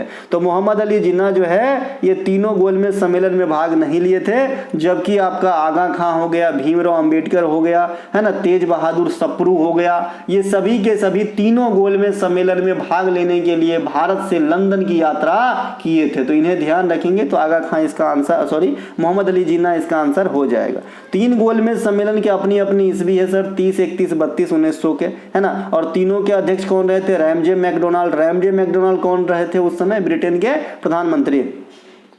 भारत के तरफ से बाबा साहेब अम्बेडकर, तेज बहादुर सप्रू, आगा खां, ये सभी के सभी तीनों गोलमेज सम्मेलन में भाग लिए थे, जबकि महात्मा गांधी सेकेंड गोलमेज सम्मेलन में भाग लेने वाले भारतीय बने थे। मुस्लिम लीग की स्थापना 1906 में ढाका में किया गया था। आगा खां और सलीमुल्लाह खान के द्वारा मुस्लिम लीग ने 16 अगस्त 1946 को सीधी कार्यवाही दिवस मनाए थे। तो ये सीधे आपके एग्जाम में पूछा जाता है कि मुस्लिम लीग ने सीधी कार्यवाही दिवस कब मनाया, विथ डेट आपको चाहिए 16 अगस्त 1946 को, है ना। इनके अलावा सरोजनी नायडू ने मोहम्मद अली जिन्ना को क्या कहकर संबोधित किए थे, है ना। ये कहे थे कि मोहम्मद अली जिन्ना हिंदू मुस्लिम एकता का राजदूत है ना। भारतीय संविधान का निर्माता भीमराव अंबेडकर को कहा जाता है। प्रारूप समिति में जो टोटल 6+1 यानी 7 को सदस्य हुआ करते थे, तो ये 1 कोई और नहीं भीमराव अंबेडकर साहब थे, यानी प्रारूप समिति के अध्यक्ष कौन थे? भीमराव अंबेडकर। स्वतंत्र भारत के पहले कानून मंत्री भी भीमराव अंबेडकर हुए। 1924 में बहिष्कृत हितकारिणी सभा का गठन, 1927 में मंदिर प्रवेश आंदोलन का नेतृत्व इत्यादि जो है भीमराव अंबेडकर के द्वारा किया गया था, है ना। अंबेडकर साहब की प्रमुख पुस्तकों में द वेटिंग फॉर वीजा एक पॉपुलर पुस्तक है जो रेलवे काफी बार पूछते हैं। नेफा, नॉर्थ ईस्ट फ्रंटियर एजेंसी का नाम बदलकर अरुणाचल प्रदेश कब किया गया? तो नेफा का नाम बदलकर अरुणाचल प्रदेश 1972 में किया गया था। कभी कभी नेफा का फुल फॉर्म भी आपके एग्जामिनर पूछ लेते हैं, तो इन्हें ध्यान रखें। बच्चा क्या है, एजेंसी को एरिया लिख देते हैं और कुछ नहीं, बाद बाकी तो यादें रहता है, भूलने की चीज ही नहीं। देखिए नेफा का जो गठन है 1954 में किया गया था, और जब नेफा था तब ये असम के अंतर्गत आते थे। हालांकि इस पे शासन केंद्र सरकार की मदद से भी की जाती थी। बाद में क्या हुआ, 1972 में इस नेफा वाले एरिया को अरुणाचल प्रदेश नाम दे दिया गया और एक यूटी के रूप में इसे फॉर्म कर लिया गया, केंद्र शासित प्रदेश बन गए। बाद में फिर 20 फरवरी 1987 को, है ना, भारत के 24वें राज्य के रूप में अरुणाचल प्रदेश का उदय हो गया। तो ये अरुणाचल प्रदेश की कहानी है, नेफा से आधुनिक अरुणाचल प्रदेश बनने तक की, ठीक है भाई। अरुणाचल प्रदेश को land of the little mountain भी कहा जाता है। लिट माउंटेन मतलब चमकता हुआ माउंटेन, है ना। इनके अलावा 7 सिस्टर राज्य जो है पूर्वोत्तर भारत के, है ना। मुझे एक बच्चा कोई भी कमेंट कीजिएगा, एक नहीं भैया कोई भी कर सकते हो, बस ये बताना है कि जो पूर्वोत्तर भारत के जितने भी स्टेट्स हैं उसमें कौन सा एक स्टेट है जिसका नाम 7 सिस्टर में नहीं आता है ना। इतना बता दीजिएगा, समझूंगा, है ना, मैं जीत गया, ठीक है भाई। तो बताना तो भैया ये जो है 7 सिस्टर में जितने भी 7 राज्य आते हैं उनमें सबसे बड़ा एरिया आपका अरुणाचल प्रदेश का ही है। अरुणाचल प्रदेश की सीमा 2 भारतीय राज्य असम और नागालैंड के साथ लगती है, जबकि इंटरनेशनल सीमा जो है भूटान, म्यांमार और चीन से लगती है। इसका मतलब 3 इंटरनेशनल देश के साथ सीमा है, जबकि 2 इंडियन स्टेट के साथ जो है अपनी बाउंड्री क्रिएट करते हैं। 2 इंडियन स्टेट असम और नागालैंड, इंटरनेशनल भूटान, म्यांमार और चाइना। भारत की सबसे पहले जो सूर्योदय होती है, जो भारत में सबसे पहले सूर्य भगवान दर्शन देते हैं, ये आपके अरुणाचल प्रदेश के डांग गांव में देते हैं। कहाँ पे? अरुणाचल प्रदेश के डांग गांव में देते हैं। आपसे क्वेश्चन भी पूछा जाता है कि भारत के सुदूर पूर्व और पश्चिम में समय मतलब कितने अंतर हो जाते हैं, तो 2 घंटे के अंतर हो जाते हैं लगभग। ठीक है भाई, इसका मतलब नहीं कि यहाँ पे अगर 8 बज रहा है तो अरुणाचल प्रदेश में अभी 6 बज रहा होगा, ऐसा नहीं है ना। इसके बाद भारत की सबसे पूर्वी स्थल बिंदु किबुथु, ये आपके अरुणाचल प्रदेश में है। पश्चिमी बता दिए थे गौहर मोती, ये आपके गुजरात में थे। दक्षिणी बता दिए थे मुख्य भूमिका कन्याकुमारी, और खाली दक्षिणी कहेगा तो इंदिरा पॉइंट निकोबार में है, और उत्तरी पॉइंट इंदिरा कॉल आपके जम्मू कश्मीर में है। इसके अलावा 20 फरवरी 1987 को भारत के 23वें राज्य के रूप में मिजोरम का उदय हुआ था। ये दोनों इसलिए बता रहा हूं क्योंकि 20 फरवरी को 2 पूर्वोत्तर भारत के स्टेट जो हैं यानी अरुणाचल प्रदेश और मिजोरम अपना स्थापना दिवस मनाते हैं। इस प्रकार की क्वेश्चन एग्जाम में किस फॉर्मेट में आते हैं बस 1 सेकंड में दिखाता हूं। देखिए पहले तो और कुछ बता दूं, भारत के 25वें, 24वें, 23वें, 22वें राज्य से भी क्वेश्चन मिलान करने वाले आए हैं आपके हाल फिलहाल के रेलवे एग्जाम में, तो इसीलिए कम से कम 23, 24, 25, 26, 27, 28 जो राज्य है, जो क्रमांक है वो जरूर याद होना चाहिए आपको। तो भारत के 25वें राज्य के रूप में गोवा 1987 में बना था, अभी मैंने ऊपर में बात किया था। 26वां, 27वां, 28वां ये आपका CUJ हो जाएगा, यानी आपका छत्तीसगढ़, उत्तराखंड और झारखंड। ठीक है, ये हो गया भैया 28वां। 29वां राज्य आपका बना था तेलंगाना। बाद में जब जम्मू कश्मीर और लद्दाख अलग अलग केंद्र शासित प्रदेश बन गए और स्टेट के दायरे से हट गए तो एगो स्टेट कम गया, तो 29 से फिर 28 स्टेट हो गया। तो इस प्रकार से समझेंगे बातों को। फिर भी अगर आपसे पूछा जाता है कि तेलंगाना भारत के कैमा राज्य के रूप में निर्माण हुआ था, तो आप कहना 29वें राज्य के रूप में, न कि 28वें राज्य के रूप में। ठीक है, वो बात अलग है कि इंडिया में 28 राज्य है वर्तमान समय तक। ठीक है, इसके अलावा जम्मू कश्मीर का फॉर्मेशन एक यूटी के रूप में कब हुआ, तो आप कहेंगे 2019 में हुआ था। 21 जनवरी को पूर्वोत्तर भारत के 3 स्टेट और अपनी स्थापना दिवस मनाते हैं। अभी आपने 20 फरवरी को देखा अरुणाचल प्रदेश और मिजोरम का, अब देखिए 21 जनवरी को 3 स्टेट मनाते हैं। ये मेघालय है, मणिपुर है और त्रिपुरा है। ये तीनों ही राज्य एक ही दिन अपनी स्थापना दिवस मनाते हैं। 1972 में तीनों के तीनों स्टेट का निर्माण हुआ था। 1 नवंबर को भारत को 8 राज्य और 1 यूटी अपनी केंद्र शासित प्रदेश स्थापना दिवस के रूप में मनाते हैं। 8 राज्य, 1 से अधिक यूटी होगा भाई, 1 से अधिक यूटी होगा, हाँ 1 से अधिक यूटी होगा। ठीक है, 1 से अधिक यूटी है भाई, 1 से अधिक यूटी है। और 8 राज्य अपनी स्थापना दिवस मनाते हैं 1 नवंबर को, है ना। 1 मई जो कल था मजदूर दिवस, उसमें आप महाराष्ट्र और गुजरात ये दोनों अपनी स्थापना दिवस मनाते हैं, ये भी ध्यान रख लेंगे। उत्तर प्रदेश को 1950 से पहले क्या कहा जाता था? यूनाइटेड प्रोविंस कहा जाता था। 1950 में 24 जनवरी को उत्तर प्रदेश का फॉर्मेशन हुआ है आधुनिक रूप में। मध्य प्रदेश को 1956 से पहले सेंट्रल प्रोविंस के नाम से जाना जाता था। ये भी क्वेश्चन लपट के आपका जो है रेलवे में आ जाती है। भारत में उत्तर प्रदेश सबसे अधिक राज्यों से यानी 8 राज्य और 1 केंद्र शासित प्रदेश दिल्ली से अपनी सीमा को क्रिएट करता है। साथ ही अंतर्राष्ट्रीय सीमा नेपाल के साथ बनाती है उत्तर प्रदेश। मणिपुर 3 राज्य नागालैंड, मिजोरम और असम के साथ अपना सीमा बनाता है। इंटरनेशनल सीमा की बात करेंगे मणिपुर का, तो आपका जो है म्यांमार के साथ लगती है। अब देखिए असम जो है उत्तर प्रदेश के बाद आता है असम का नंबर। उत्तर प्रदेश 8 स्टेट से, असम जो है 7 स्टेट से अपनी सीमा लगाते हैं। कहाँ कहाँ से? पश्चिम बंगाल, है ना, अरुणाचल प्रदेश, नागालैंड, मणिपुर, मिजोरम, त्रिपुरा, मेघालय, ये 7 राज्य हैं जो असम के टच में हैं। और अंतर्राष्ट्रीय सीमा ये भूटान और बांग्लादेश के साथ क्रिएट करते हैं। 3 ओर से जो है बांग्लादेश से घिरा हुआ जो पोर्शन है ये आपका है त्रिपुरा का जी, है ना, त्रिपुरा का, तो इन्हें भी ध्यान रखेंगे। इसके अलावा निम्नलिखित में से किसका मिलान सही नहीं है?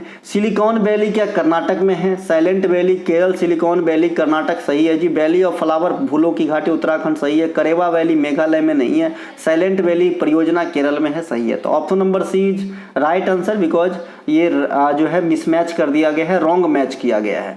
सिलिकॉन वैली बेंगलुरु में है, इसरो का मुख्यालय भी बेंगलुरु में है। सिलिकॉन वैली जो ओरिजिनल है, जो आपका नवाचार और उद्योग प्रौद्योगिकी के लिए प्रसिद्ध है, ये अमेरिका के कैलिफोर्निया में स्थित है और इंडिया का सिलिकॉन वैली बेंगलुरु को कहा जाता है, ठीक है। फूलों की घाटी वैली ऑफ फ्लावर ये उत्तराखंड में स्थित है। जिम कॉर्बेट नेशनल पार्क, जिसे रामगंगा नेशनल पार्क या हेली नेशनल पार्क भी कहते हैं, ये भी आपके उत्तराखंड में है। टिहरी डैम जो इंडिया की सबसे ऊंचा डैम है बिलांगना भागीरथी नदी पर, ये भी आपका जो है उत्तराखंड में है। उत्तराखंड में पाए जाने वाले उच्च हिमालयी घास के मैदान को बुग्याल या प्यार कहा जाता है। ये प्यार नहीं है, प्यार है ना, प्यार, बयार वाला प्यार है ना। कश्मीर में इस प्रकार के घास के मैदान को मर्ग कहा जाता है, जैसे गुलमर्गा, ठीक है। इनके अलावा दून क्या होता है, एक जो है संकीर्ण घाटी अनुदैर्घ्य घाटी होती है जो आपके शिवालिक और लघु हिमालय के बीच में स्थित होती है ना। और ये भारत की सबसे बड़ी दून जो है ये देहरादून है, जो उत्तराखंड की राजधानी भी है। पर्यावरण संरक्षण से संबंधित चिपको आंदोलन है ना, चिपको मूवमेंट जो 1973 में आया था सुंदरलाल बहुगुणा और गौरा देवी के द्वारा, है ना, और चंडी प्रसाद के द्वारा भी, तो ये जो है उत्तराखंड रीजन में ही लाया गया था। मैं कहना ये चाह रहा हूं कि उत्तराखंड में इसकी स्टार्ट हुई थी। भारतीय वन सर्वेक्षण ये देहरादून में स्थित है ना। और Indian institute of remote sensing ये भी आपके देहरादून में ही स्थित है। देखिए इसका कंफ्यूजन पेयर बनता है और एग्जामिनर में अच्छे 30 मार्क खान जो है गलती कराते हैं। देखिए ये भी जो एफिलिएटेड है, ये भी इसरो से ही एफिलिएटेड है और एक इसी का छोटा भाई है, नाम भी उसका मिलता जुलता है, NRSC बोलते हैं इसे, हिंदी में इसे बोलते हैं भारतीय सुदूर संवेदन केंद्र। क्या बोलते हैं? भारतीय सुदूर संवेदन केंद्र। और रिमोट का मतलब सुदूर ही होता है, यानी दूर दराज में होता है, ठीक है। तो इधर भी सुदूर है और इधर भी सुदूर है। तो जो NRSC है ना, जो भारतीय सुदूर संवेदन केंद्र है ना, सेंटर है ना, ये आपके हैदराबाद में है। और जो इंस्टीट्यूट है Indian institute of remote sensing ये देहरादून में है। दोनों बात ध्यान रखना भाई, है ना। NRSC हैदराबाद, है ना, IIRS ये आपके देहरादून। कश्मीर घाटी में पाए जाने वाले उच्च भूमि क्षेत्र को करेवा कहा जाता है ना। ये करेवा में एक विशेष प्रकार की केसर की खेती होती है जो अलग होते हैं टेस्ट में, रंग रूप में, ठीक है। तो करेवा घाटी कहाँ होती है? कश्मीर में होती है। साइलेंट वैली जो है पार्क है ये आपके केरल में है। कला का गंधार शैली का सर्वाधिक विकास किस शासक के काल में हुआ? तो कनिष्क के काल में हुआ।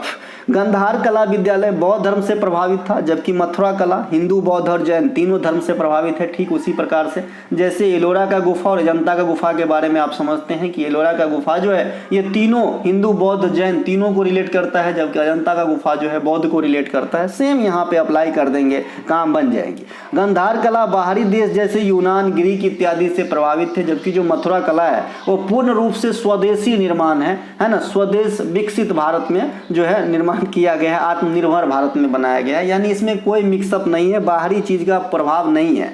कनिष्क कुषाण वंश के प्रमुख शासक हुए। कुषाण वंश के संस्थापक कुजुल कैडफिसेस थे, है ना। मैं कभी कभी इसे कफडीसेस भी बोल देता हूं तो माफ कीजिएगा, कभी कभी है ना रॉन्ग प्रोनाउंस हो जाता है इनका। कनिष्क के प्रारंभिक राजधानी पुरुषपुर या पेशावर थे, इन्हें भी ध्यान रखेंगे। दूसरी राजधानी मथुरा में हुआ करता था। कनिष्क 78 ईस्वी में शक संबंध का स्थापना किए थे, कह सकते हैं, या चलाए थे, जो भारत सरकार के द्वारा वर्तमान में इस्तेमाल किया जाता है ना। राजा कनिष्क के दरबारी अश्वघोष ने बुद्ध चरित्र नामक ग्रंथ की रचना की, जिसे बौद्धों का रामायण कहा जाता है। प्रसिद्ध रेशम मार्ग या सिल्क मार्ग की खोज कनिष्क ने किया था, ठीक है।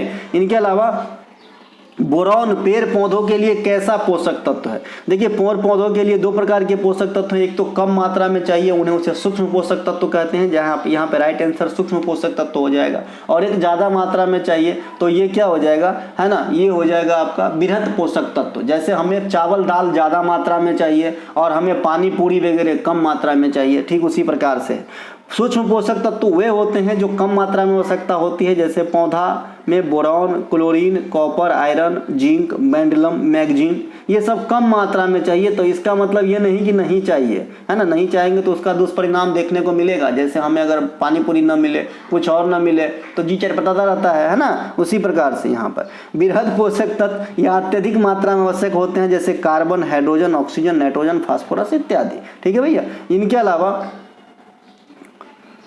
मैग्नीशियम क्लोरोफिल का प्रमुख घटक है। क्लोरोफिल कहाँ रहते हैं? तो क्लोरोप्लास्ट में रहते हैं, कई बार बता चुके। क्लोरोफिल क्या काम आते हैं? फोटोसिंथेसिस, प्रकाश संश्लेषण, जो पौधों का भोजन बनाने का विधि है उसमें काम आती है, ऊर्जा को एब्जॉर्ब करने का काम करता है। वृक्ष की आयु, वृक्ष छल्ले की संख्या यानी बलय को गिन कर निर्धारित किए जाते हैं।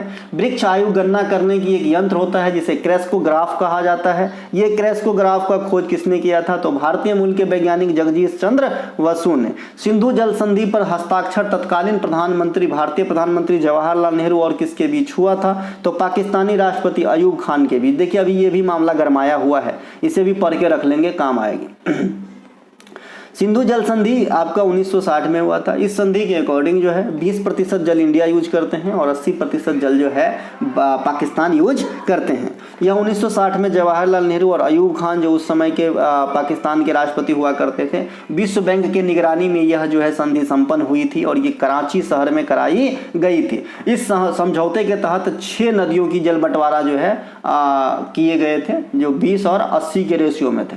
इनके अलावा सिंधु नदी की सहायक नदियां हैं झेलम, चिनाव, ब्यास, सतलज, जास्कर, श्योक, गिलगित, काबुल, ये सभी के सभी जो है सिंधु नदी की सहायक नदी है ना। सिंधु नदी चीन के तिब्बत क्षेत्र से कैलाश पर्वत श्रृंखला से निकलती है, जहां स्थानीय भाषा में इसे, है ना, सिंगी खम्बाब या शेर का मुख कहा जाता है। ठीक है। और ग्लेशियर कौन सा? तो बोखारछू ग्लेशियर, है ना, मैंने आपको बताया था। चेमाड्यूंग से निकलता है ब्रह्मपुत्र, बोखारछू से निकलता है सिंधु, है ना।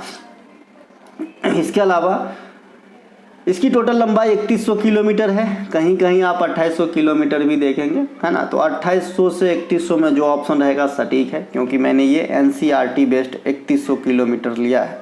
इसके अलावा भारत तथा पाकिस्तान से बहते हुए अरब सागर में गिरती है, कौन सा भैया? सिंधु नदी। सिंधु नदी भारत में कहाँ प्रवेश करती है? लेह में प्रवेश करती है। फरक्का जल संधि 1996, है ना, भारत और बांग्लादेश के बीच हुई थी। फरक्का गंगा वाला बात हो जाएगा, तो है ना। गंडक समझौता 1959 भारत और नेपाल के बीच हुआ था। मानव शरीर में सबसे बड़ी मांसपेशिया का नाम क्या है? तो मानव शरीर की सबसे बड़ी मांसपेशिया ग्लूटेशियस मैक्सिमस है, तो नाम ही मैक्सिमस है भाई, तो सबसे बड़ी हो जाएगी। मानव शरीर में जो मांसपेशियां हैं 600 से अधिक आप लिखे पाएंगे, लेकिन 639-40 के करीब होते हैं। सबसे बड़ी मांसपेशिया है आपका ग्लूटियस और सबसे छोटा मांसपेशियां है आपका स्टेपीडियस। एक स्टेपस है जो हड्डी है जो कान में होती है, ये स्टेपीडियस है जो आपका मसल्स है, न कि ये हड्डी है। तो दोनों में थोड़ा सा प्रोनाउंस का अंतर है, दोनों अलग अलग चीज है। मानव शरीर की सबसे बड़ी जो ग्लैंड है ये आपका लीवर होता है। लीवर को मानव शरीर का जो है केमिकल फैक्ट्री या रासायनिक प्रयोगशाला कहा जाता है।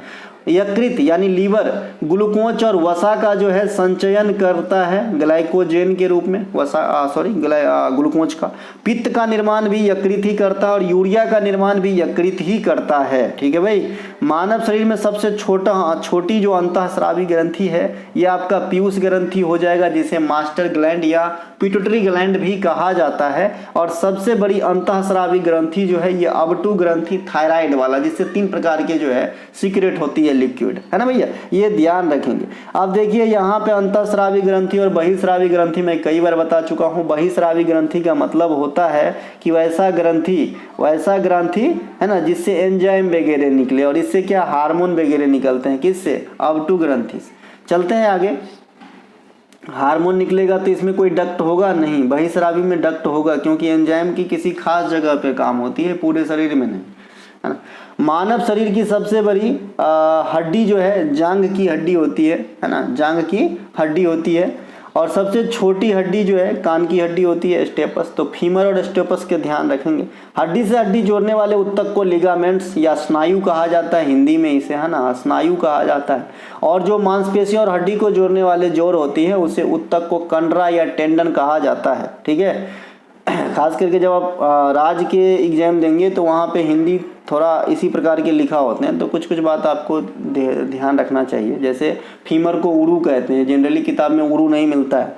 मानव शरीर में 206 हड्डी होती है, नवजात में ये 300 के करीब हो सकती है, और हड्डी को मजबूत रखने या फिर जो उनको मेक करने का काम करता है वो कैल्शियम, फास्फोरस इत्यादि तत्व करते हैं। अकशेरुकी जीव जो है ना, इन्वर्ट्रेब, तो ये कैसा जीव होता है जिसमें रीढ़ की हड्डी नहीं होती। अपने में क्या है, हम लोग कशेरुकी प्राणी हैं क्योंकि अपने इधर रीढ़ की हड्डी है, ठीक है। कुछ ऐसे प्राणी होते हैं जिसमें रीढ़ की हड्डी नहीं होती है, जैसे आपके मकड़ी, झींगे, झुंगे, केकड़े, तितली, स्टारफिश, ये सब में रीढ़ की हड्डी नहीं पाया जाता, मतलब अकशेरुकी प्राणी है। इंसान हो गया, बकरी हो गया, बैल हो गया, गाय हो गया, ये सब कैसा है, कशेरुकी प्राणी है, ठीक है भाई, है ना, ध्यान रखेंगे। अब कोई बच्चे सोच रहे होंगे सर आपने आर्थ्रोपोडा, एनालिडा ये बताया था, तो वो एक अलग चीज़ है भाई, वो एक अलग चीज़ है ना, वो एक अलग चीज़ है। चलते हैं आगे। निम्नलिखित में से किसका मिलान सही नहीं किया गया है? बैरन हैंगस्टस पिट्स इंडिया एक्ट, है ना, doctrine lapse lord Dalhousie, vernacular press act lord Curzon, ये गलत है। बाद बाकी अपने आप में सही है। इल्बर्ट विल इरविन के समय, रिपन के समय हुआ था, सही है जी। बाद बाकी खाली सी ही गलत है और सब जो है अपने आप में सही है, तो इन्हें ध्यान रखेंगे। देखिए बड़ी मुश्किल से मैं कंटेंट लिखता हूँ, बड़ी मुश्किल से पढ़ा पाता हूँ, तो इसकी भरपूर फ़ायदा ले लीजिए, याद कीजिएगा दुआओं में अगर पास हो गए तो, ठीक है। 100% बता रहा हूँ मैं, कुछ भी झूठ तो नहीं है बोलता हूँ, आप लोगों को लगता होगा लेकिन सही बोल रहा हूँ। पूर्ण समर्पण के साथ आपको पास कराने के लिए पढ़ाता हूँ, बहुत टाइम लगाता हूँ अपने आप में, है ना। पिट्स इंडिया एक्ट, इसे ईस्ट इंडिया कंपनी एक्ट 1784 के नाम से भी जाना जाता है। इसके तहत ब्रिटिश सरकार और ईस्ट इंडिया कंपनी के बीच भारत में दोहरे नियंत्रण की व्यवस्था स्थापित की गई थी कि भाई राजनीतिक स्तर पे जो है ब्रिटिश सरकार देखेंगे और जो कमर्शियल सेक्टर है उसको ईस्ट इंडिया कंपनी कंट्रोल करेगा। साथ ही साथ बोर्ड ऑफ कंट्रोल की स्थापना भी यहीं होती है।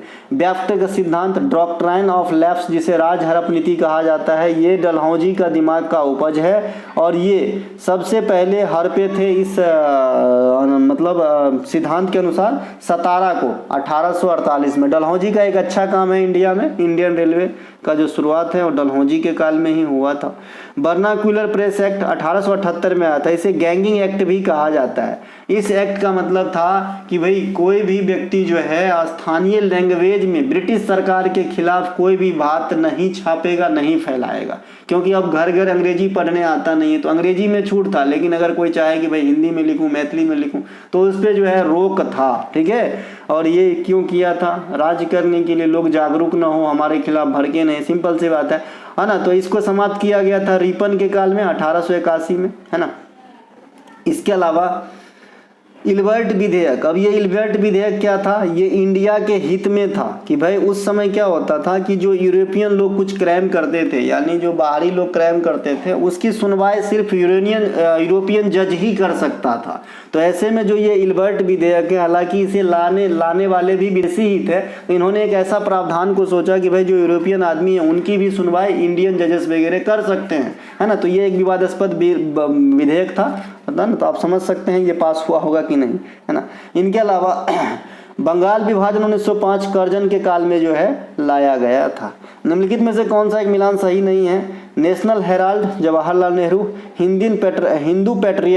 हिंदू पैट्रियट जो है ये दीनबंधु मित्रा, तो नील दर्पण ने लिखा है। हिंदू पैट्रियट दीनबंधु मित्रा नहीं लिखे, हरिश्चंद्र मुखर्जी लिखे, तो यहाँ पे ये राइट हो जाएगा आंसर, क्योंकि ये रॉन्ग मैच किया गया है, बाद बाकी अपने आप में सही है ना। हिंदू पैट्रियट के संपादक हरिश्चंद्र मुखर्जी हैं। नील आंदोलन को पूर्ण रूप से समर्थन मिला था इस पत्रिका के माध्यम से। बंगाली नाटक नील दर्पण इसका नाम ही है, ये भी दीनबंधु मित्रा के द्वारा लिखा गया है। बंगदूत, मिरातुल अखबार, संवाद कुमोदी, बंगाल हेराल्ड, ये सभी के सभी राजा राम मोहन राय के द्वारा है। राष्ट्र गोफ्तर दादा भाई नरौजी के द्वारा संपादित गुजराती समाचार पत्र है। उदंड मार्तंड, ये इंडिया में हिंदी भाषा का पहला समाचार पत्र जुगल किशोर के द्वारा चलाया गया। भारत का पहला समाचार पत्र द बंगाल गजट, लेकिन ये अंग्रेजी भाषा में हिक्की के द्वारा चलाया गया था। अल हिलाल अल बलाग, ये मौलाना अबुल कलाम आज़ाद के द्वारा संपादित पत्रिकाएं थी। मौलाना अबुल कलाम आज़ाद भारत के पहले शिक्षा मंत्री थे, आप सभी जानते होंगे। यंग इंडिया, हरिजन, इंडियन ओपिनियन महात्मा गांधी के द्वारा संपादित है। नवजीवन गुजराती पत्रिका भी, है ना। एथिकल रिलीजन पुस्तक भी। तो ये थे भैया आज के प्रैक्टिस सेट। अगर अच्छा लगे हो तो लाइक कीजिएगा, अपने दोस्तों को शेयर कीजिएगा। हमारा कोई सा भी कंटेंट चाहिए, डिस्क्रिप्शन में लिंक है, आप लिंक क्लिक करके कंटेंट को बाय करके अपने जर्नी को आसान कर सकते हैं। जय हिंद, जय भारत। हम मिलेंगे अगले वीडियो में।